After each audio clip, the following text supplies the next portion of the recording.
что, Дэвид, взорвешь нам мозг? Да, Дэвид, ну расскажи немножко в целом про то, что ты делаешь с машинным переводом.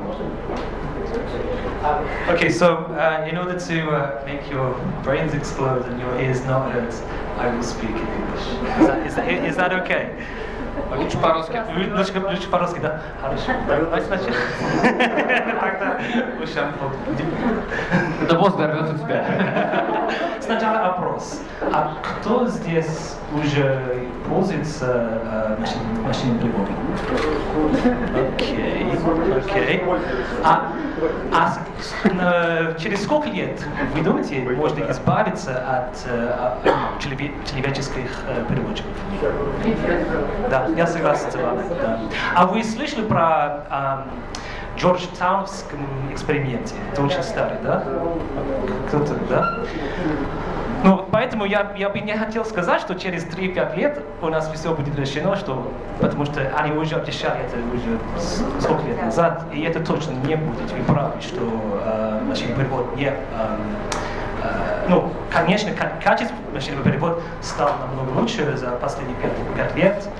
И вообще он не только стал намного лучше, мне кажется, что качество, особенно на русском языке, на таких языках, как на русском, где очень много согласованности, которые, наверное, отсутствуют по моей речи, вот, это очень, просто нейросеть намного лучше с такими языками. Так что вам очень повезло, если вы переводите именно на русский, я не знаю, насколько это вам важно.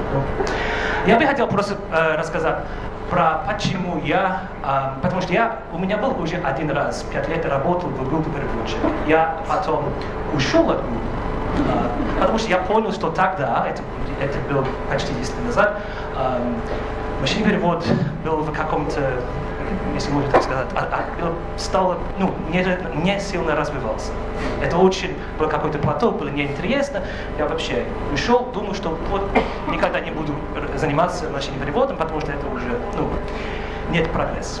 А вообще, где-то 5 лет назад я заметил, что вот эти нейросети, они становятся намного лучше работать. И у меня был очень хороший шанс устроиться в Яндексе, и я руководитель отдела машинного перевода. И там вообще у нас уникальная команда.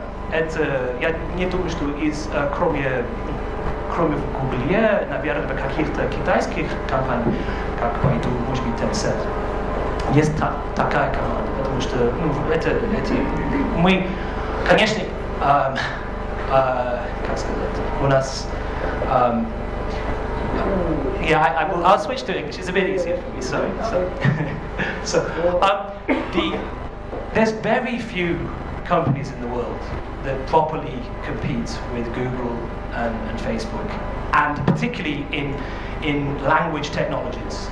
And Yandex, I think, is one of the few ones. And I think it's really a sign of the amazing education in Russia for mathematics and informatics. Actually, that's the reason. It's also, Yandex is a great company too, but it's actually they have a great source of amazing engineers.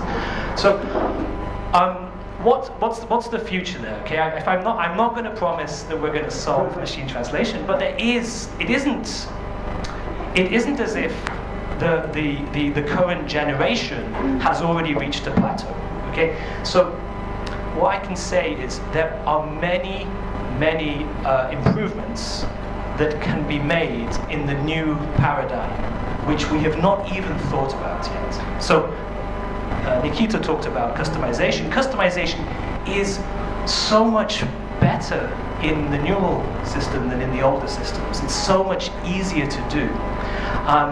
The next thing I think which will be much bigger is when you translate. When a human translates, they don't translate each segment independently. They have a context. Well, if they don't have a context, it's very difficult for them. So we are already experimenting in Yandex with using context in our translations. Okay? It's difficult because it's difficult to evaluate. You need to evaluate big amounts of data, but we definitely see advances there. That will definitely happen in the next 1 or 2 years. I predict you will see that in public systems. I don't believe anybody else has that yet. I hope we can be the first. What else? Okay, the other big thing, which is bigger than machine translation, it's the way that all of the current technology for AI, and AI, I kind of hate this phrase AI, because it sounds like hype, and it sounds like, and it sort of is, but there is something that's different in the technology this time compared to, say, in the 50s or in the 80s or whenever they keep on promising AI. This time, what is very different is that all the different technologies that use AI are using almost exactly the same models. So that means that if somebody improves something in computer vision, we will be able to use that to improve machine translation. It's a very strange idea, but it's true. Okay? And that means that suddenly all these people who used to work on different applications, speech recognition, text recognition, machine translation, they all used to work independently. They didn't really understand. They knew a bit what each other's doing, but it was very, very different. Now, they all use 90% the same code, and they can share many of the same advances, and that's completely different, and I think that's very, very powerful. So I think what we're going to see is because of that, you will be able to combine data from many different sources, and you will see improvements which should come in the next 5 years, which are not yet there. Okay, so I'll hand over to. That's it. Yeah. Thank you, David. Спасибо. Я думаю, что нам нужно двигаться по времени. Если серьезный вопрос, то можно. Дэвид еще здесь до конца дня? Да, конечно. Ваша возможность поймать Дэвида. Не всегда такая возможность есть. Здесь, сегодня у вас есть такая возможность. Спасибо еще раз. Спасибо большое.